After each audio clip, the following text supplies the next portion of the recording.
So I will make this slight intro just to explain how I usually migrate a web application to Django.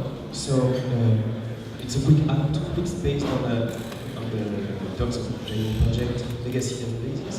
And the use case is that you have an old PHP like version 4 and MySQL version 4.2 web app and want to use a Django for one. And I will try in less than 5 minutes to explain how I do that. It's essentially for beginners. So first of all, you've got to make a general setup of Django and the database. So you've got to set up a local copy of your database using MySQL dump, for example. And after you install Django, I tried the latest version of Django because in 1.7.3 I had problems with some migrations. Well, after you create a project, you know all the command line, so start project and fill the database settings, at least engine, name, user, password in settings.py. So after we've got kind of a 6-step way to migrate of all web app to a Django application. So we need to create, of course, a Django application using the management.py start app, create a good name. And after you use the first magic command, which is inspect.tv, that will give you all the models you can pass in your app name models.py. And so you've got so Django will know your database and you create the models to communicate with the database. After you create the default core of Django tables using the migrate command, and you can initiate the schema evolution for your app. So you use the make migrations app name to make this first migration, and use the migrate command to fake this first migration. So after that, Django adds a full understanding of your application and your old web application. So you can directly begin to rename, remove, add fields, etc. directly in your models.py and run make migrations and migrate to go step forward to improve your schema. One thing I like to do when I work on migration of an old app is to see my schema evolution. So that I use Django extensions. I don't know if you know these third-party libraries. It's kind of great because it can graph your database directly. So I will present you one of my schema evolutions.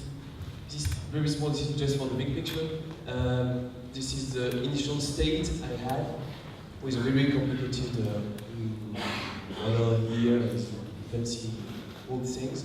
And I was able to refactor, to remove unused model, as you can see. And next, very quickly, to remove unused foreign key, to merge one-one relations, to add interesting many through relations, and remove broken inline end-to-end relations. I don't know if you have already seen that kind of stuff when you can say author 1, author 2, author 3, author 4, or you can have more than 3 or 4 authors. And here, remove unused files, create some tables, new tables, remove fields, and finally link the table person to the abstract user model in Django. So I like this kind of approach because it helped me clearly explain to my experience.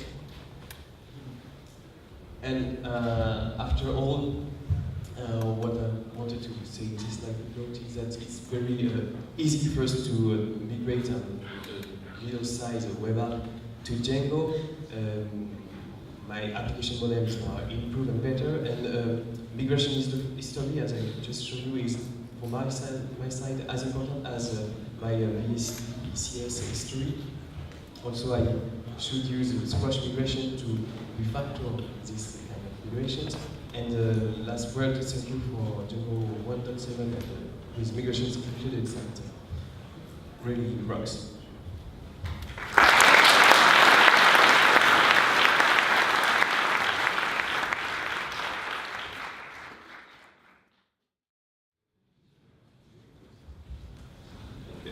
You are me?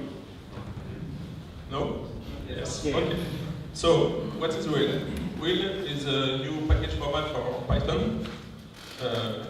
It's defined with this map, so it's like official package format. Here you can find the doc. It's quite easy to use, as you will see.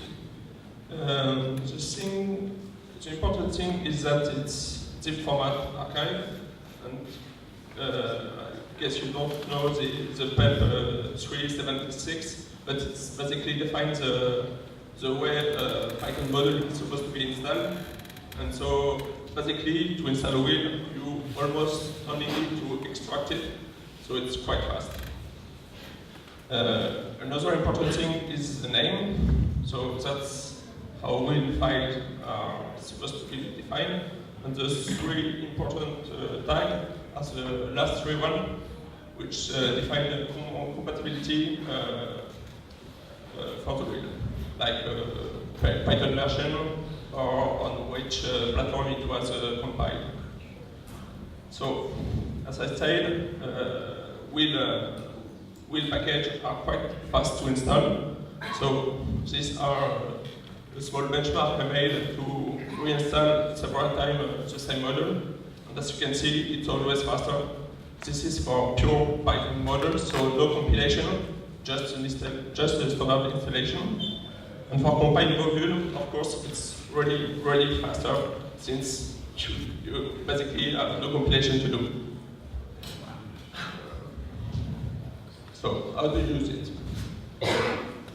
Well, as I said, it's quite easy. You just have to pip install the module wheel, and then if your setup.py is based on the setup tools module library, you just have to Python setup.py buildlist_wheel, and it's done. If you're not using setup tools, you're using, for example, this utility, as is Django in 1.6. It's not the case anymore in 1.7. It's basically the same, just have to run setup.py with the setup tools imported, and it works the same. So it will be easier to switch to setup tools. So that's the first use case. Basically, you distribute your library into wheel format, so the user will be able to install it faster. And the other use case, I would say the nicer one, is to precompile all your modules and cache them in a wheelhouse. So, well, disclaimer. So I'm using pip and virtual, but it's basically standard, so I don't think it's an issue. And you might have problems with all the pip and setup tools, so an easy thing to do is to pip install upgrade pip and setup tools when you create a new virtual. Okay. And so now what you have to do in a construction virtual, you pip install wheel, and you simply pip wheel your module with the wheel dir to tell it where it's supposed to put the file. By default, it will put it in the current directory. And then in another variant, you just have to pip install your module and telling him where to find it. So in the end, you just have to add these two lines in your pip.conf file, and then for every module, you pip install wheel and pip wheel your module one time, and all the next installs will be fast by default. Yes, exactly. So what I'm currently working on is to add in pip an option to automatically create a wheel at the first install, so that the next one will be fast by default. Another side which can be interesting is this one, people2014.com. I didn't do it, but it gives you a script to basically configure all this on a little bit more. Thank you.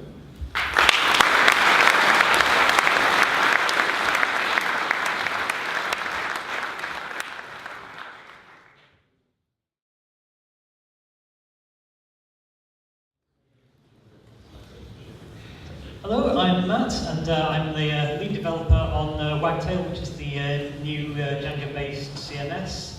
It's just a couple of months old, and in that time it's attracted a lot of interest, particularly for the fact that... oh, hang on.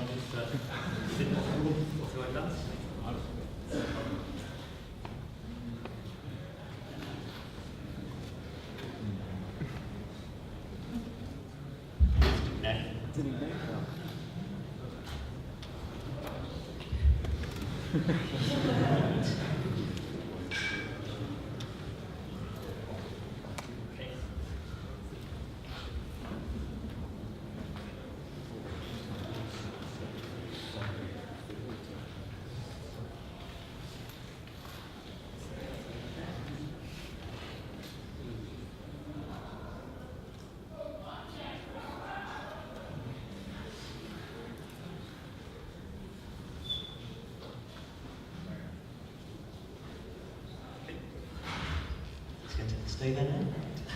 Okay, so yeah, I'm Matt. I'm a developer on Wagtail, and so it's had a lot of interest in the last couple of months. It's been out, particularly for the fact that it doesn't look like your average Django admin interface. It's under active development. There's lots of stuff going on right now, translations and new code pushes on GitHub, and in fact we've got some t-shirts offer in return for useful pull requests, so any useful contributions there. And so I guess the question that you may be asking is why create another Django-based CMS when there's so many others around?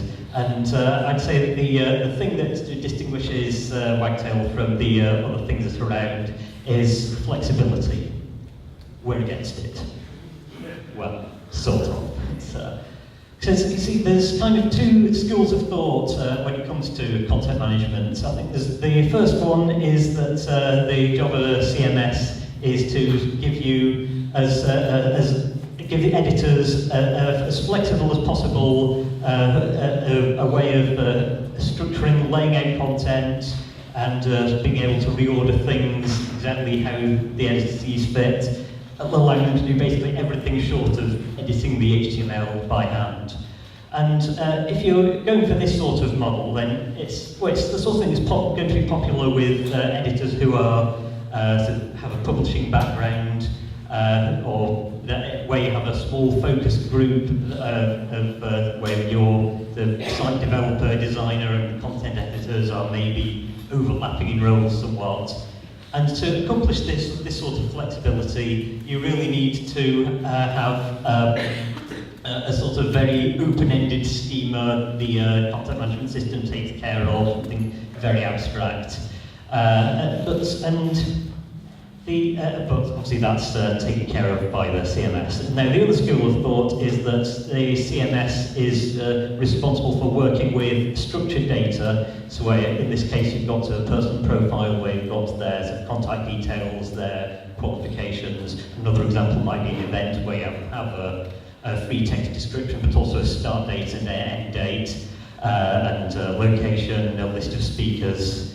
And But by sort of imposing this sort of level of control, it does mean there is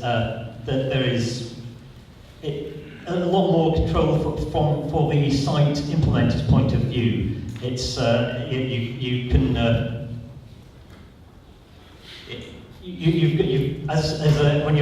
you can work in sort of standard Django templates. You know exactly what fields are going to be on a page. And in case of Wagtail, this just translates to a standard Django model. So it's good for developers. With the client we built Wagtail for originally was the Royal College of Art in London, who are one of the world's foremost design and arts graduate schools. And as you can imagine, they were a pretty demanding client in terms of the visual style. They didn't really want editors to be moving things around, tinkering with that house style. So, and really, that's not the sort of thing that editors would want to do. These people are not webby people in their day jobs. They really want just some placeholder fields, a form that guides them through exactly what they need to enter. I think that serves them far better than basically giving them a blank canvas. And finally, it's a good thing for repurposing that data. So we can, so since it's just in models, we can just use that exactly how you would in any other Django app. So in this case, we've taken our event models, and something neat we did for the RCA is we use that data to populate these screens dotted around the campus to see which events are on today. So yes, in conclusion, Wagtail, it's not just CMS that happens to be written in Django, it's also CMS that it's true to the spirit of Django development. You can develop sites in it much the same way that you would develop apps in Django. So if that sounds like the sort of thing you're interested in, then check out Wagtail. Thank you.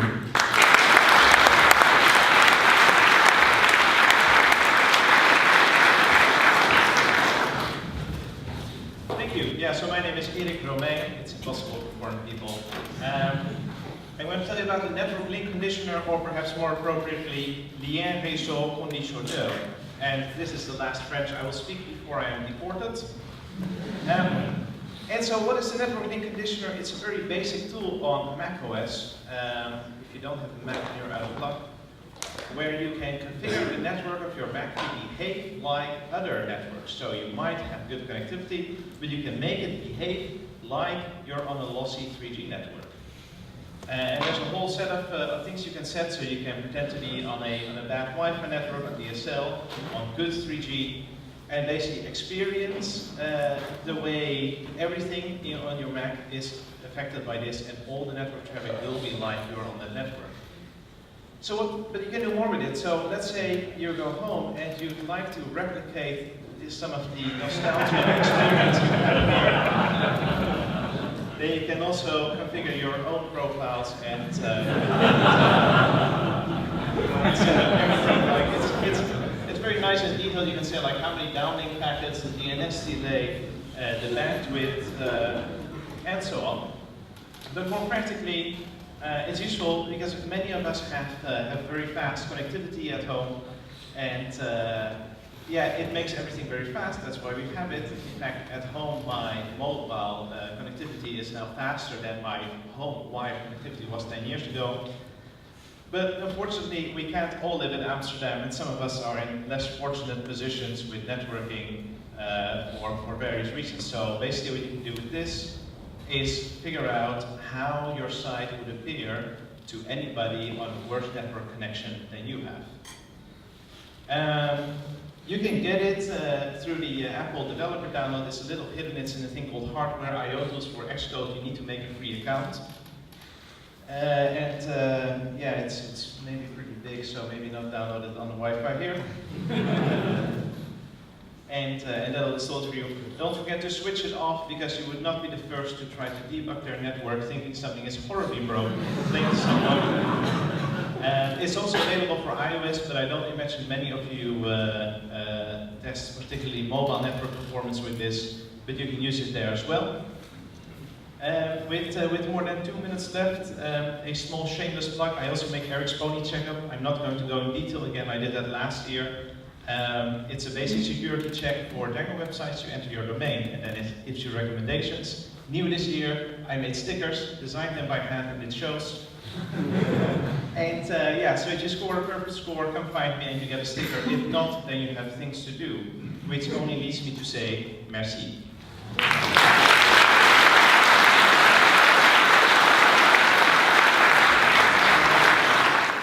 Okay, bonjour. So yeah, my name is Russell Keefergy. I'm here today as a representative of the Django Software Foundation. How many people here have heard of, or haven't heard of the Django Software Foundation before? Okay, there's a couple. What is the Django Software Foundation? Well, we're the legal and fundraising arm of the Django project. A couple of things we don't do. We don't develop Django itself, although there are a lot of people who are Django developers or part of the Django core team in the foundation, as members of the foundation.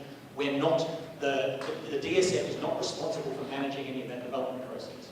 We're also not responsible for any of this going on. We're not responsible for the organisation of DjangoCon, either in the US or in Europe or in Australia. They are organised by local organising committees, and the only responsibility the DSF has is in licensing that group to actually use the Django name. So, slightly more, what then does the DSF do? Well, like I said, we're the legal and fundraising arm of the Django project. So, from a legal perspective, that means we look after two things, trademarks and copyright. Copyright first. The copyright for Django is not held by Django or the Django Software Foundation, it's held by you guys.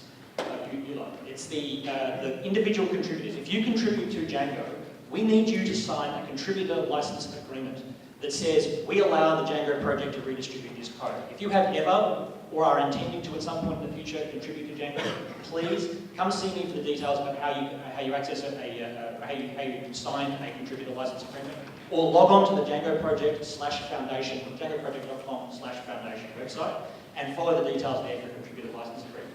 If you work for a company, and there's any possibility that that company may have a legal hold over intellectual property that you have generated whilst in their employ, see if you can get your employer to also sign a contributor license agreement that covers that work.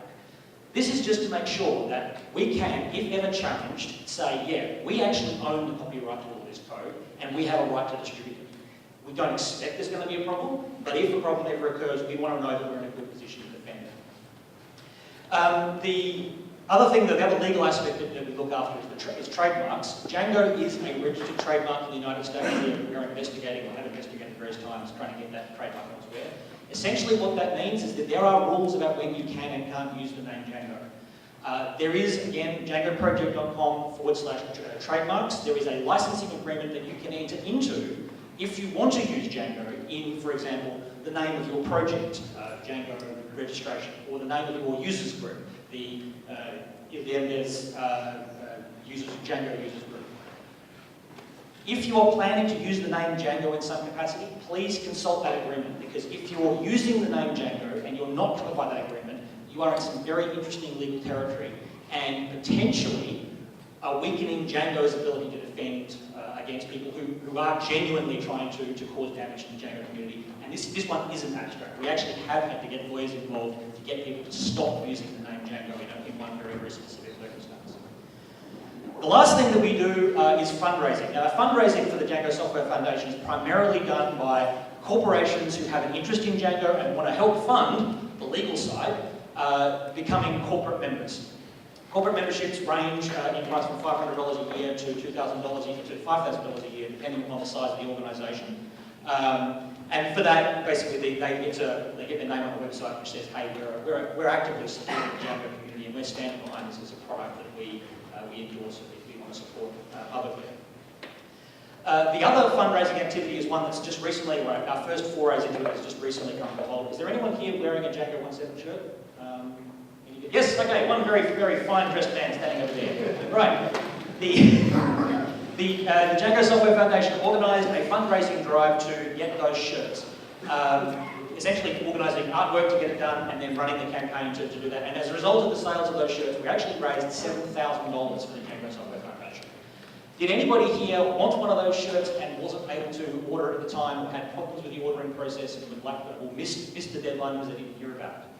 Is anybody here? So there are people here. Okay, we are going to be in the very near future reopening for a very short window the sales of those shirts, just to satisfy you guys, because we have had a bunch of people say there were problems putting in sales. So watch the blog. We're going to re-announce that it'll be open for a very short period of time, and this will be the very, very last time you're going to be able to get access to those shirts. So that is the Django Software Foundation. If you have any questions about any of this, or even vague ideas that maybe you might be conflicting with a trademark or something like that, please come and see me. The reason I'm here is so you guys can talk with me. Or if you've got ideas about what the Django Software Foundation can do for you, we have money, we can donate it to you.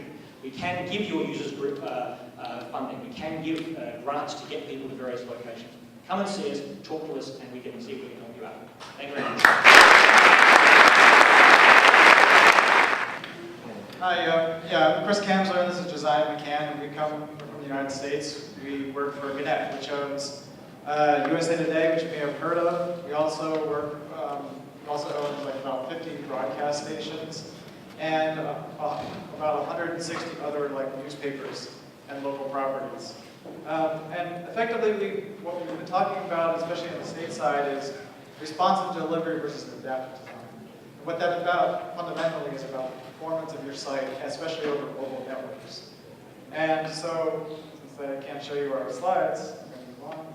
And really, at the end of the day, when we're talking about responsive design, we mean that a site fluidly adapts, across browsers. You can drag the site back and forth, and it should just expand, contract, and drop columns or whatever. Usually, that means there's a single code base across all platforms, more client-side intelligence, one size fits all solution. And for a certain site, that's fine. But when you reach a certain scale, you need to think about what you are delivering to your users and how much information is going over, especially a mobile network.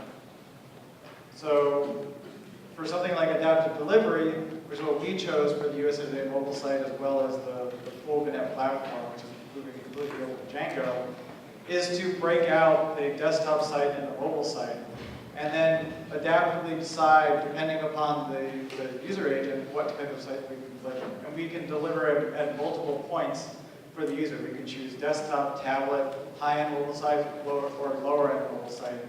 And effectively, as well as turn on and off features if we want to, even at with responsive as well. What it's given us is a fast, light, minimal site. It gives us device detection, multiple high-end and low-end versions, and smaller targeted JavaScript, as well as efficient, reusable, object-oriented CSS. So I'm going to talk about this implementation. Hi guys, I'm Josiah McCann, and USA Today, I don't know if Chris mentioned, but we reach 1 in 3 people in the United States every day. We have millions and millions of users hitting our Django applications on our desktop and our mobile site. Now, if you visit USA Today on your desktop browser, or you visit usatoday.com on your smartphone, you're going to get 2 different experiences. But it's the same URL structure, and that's very interesting. This is not an M.dot site. This is adaptive delivery. We're using Akamai device detection, not just to detect, oh, you're on a mobile phone, oh, you're on a tablet, but if you're on a high-end tablet or a high-end phone, like the new iPhone 5, or maybe the lower-end Android phones, which sometimes, as you guys all probably know, those that do any front-end work are a little harder to support in the JavaScript and CSS realm. We wanted a fast, lean mobile site. Adaptive delivery got us there. Responsive delivery, I know you all, especially in the Django world, not a front-end developer, you might go to WordPress theme, or not WordPress, but maybe you download an HTML5 theme that you can use, and all the resources to it, and maybe it's adaptive, maybe it's responsive, but we all know that performance isn't very good. These poor mobile devices are not desktop devices. They are small, they consume battery. They, battery is a problem. So, it's a harder time to do things like CSS media queries. That's why we chose adaptive delivery, where we're saying, hey, what kind of device is this? We're going to deliver it a whole other experience with Django. And so what we do is we have dynamic Django templates that if you're on an Android device, it's going to, a lower-end Android device, it's going to give you a low-end Django template. If you're on an iPhone, a new iPhone, it's going to give you a fuller experience because we can now control that, and through adaptive delivery and through other good practices like we mentioned earlier, like combining CSS and JavaScript files, and especially using object-oriented CSS, which I would take a look at. In conclusion, very fast, lean mobile experience using adaptive delivery, not responsive media query CSS. If you want to know more, Akamai is a very good resource, but if that's not in your budget, there's a lot of open source Django projects that do device detection. So we've moved all that logic and complexity off the client, and we've put it on the server, because the server can handle that stuff for us. Thank you all. Have a great rest of the day.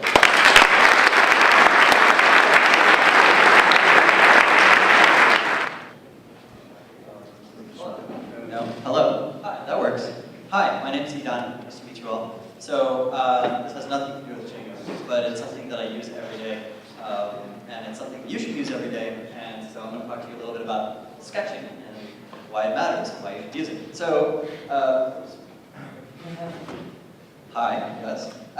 Sketching is not drawing, okay? If you think that sketching is drawing, you're incorrect. Sketching is a tool, right? It serves a purpose. You use it for exploring ideas. Drawing is art. It doesn't need to serve any purpose. It's not a tool, right? The only thing that a drawing needs to do is make me feel something, and that's art. So if you say, I can't draw, the response I have is, that doesn't matter for the purposes of sketching. Right, so sketching is for your visual ideas, right? You have ideas, and they have something to do with something visual. It's a layout, the way something will look, or the way something will work. And sketching is for your visual ideas what drafts are for writing. And you cannot write well without drafts. Like, you know, even the greatest writers in the world need to write drafts before they write their, you know, final masterpiece.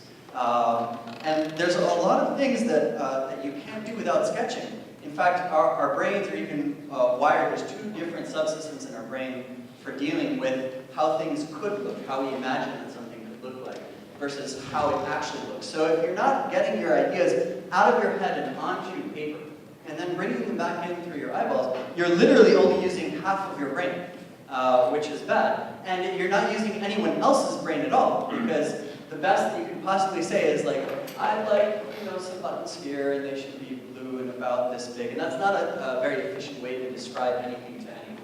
So, yeah. So what should sketches be, right? What kind of properties should they have? They should be cheap, okay? You need to be able to make a lot of them, and you should feel very, very not guilty throwing them away. And unless they're cheap, you're not going to have either one of those qualities. They should be fast. If they're not fast, you're not going to be able to make a lot of them and fully explore an idea. And they should be ugly, okay? They really should be ugly. They need to communicate the fact that they're unfinished. If you deliver somebody a really nice looking sketch, then they're going to be like, oh wow, this is like, you know, really well thought out and fully baked, and you're about to dive into like building this thing and it'll be ready next week, right? Right? Yeah. So no, you want sketches to be ugly because they communicate the fact that this is a draft. This is nowhere near finished, not even close. So there's this funnel of ideation, as it's called. You start out with an idea of, you know, what it is that you're building, and when you're designing, you know, you progress across this funnel, and you start out with ideas, and